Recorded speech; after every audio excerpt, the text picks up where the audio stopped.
शिवराज सिंह चौहान कह रहा हूं, कई किसानों की आय दुगनी हुई है।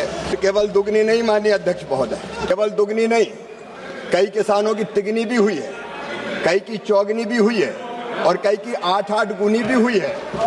ज्या शेतकऱ्याला एका एकर मध्ये 5 क्विंटल कपाशी येत होती त्याला आता 40 क्विंटल येते। शेतकऱ्यांचे उत्पन्न 8 पटीने वाढलंय। हे माझं नाही, कृषी मंत्र्यांचे वाक्य आहे। काल लोकसभेत त्यांनी हा दावा केला, पण बांधावरची परिस्थिती आणि यांची आतापर्यंतची धोरणं बघितली तर स्पष्ट दिसतंय की भाजप हा पूर्णपणे शेतकरी विरोधी पक्ष आहे। 2022 ला उत्पन्न दुप्पट करणार होते, पण आज खते आणि मजुरीचा खर्च 3-4 पटीने वाढलाय आणि आपल्या कापसाला कांद्याला भाव काय मिळतोय तोच रडत खडत मिळणारा जुना रेट, निर्यात बंदी सारखे निर्णय घेऊन यांनी शेतकऱ्याचे कंबर डमवलंय। उत्पन्न वाढणं तर दूरच, पण ट्रॅक्टर पासून ते शेतीच्या औषधांपर्यंत सगळ्यांवर यांनी जीएसटी लावून लूट मांडलीये आणि नैसर्गिक नुकसान झाल्यावर पीक विम्याचे 10-20 रुपयांचे चेक देऊन यांनी शेतकऱ्यांची नुसती थट्टाच उडवलीये। कागदावर आकडे फिरवून शेतकरी श्रीमंत होत नसतो।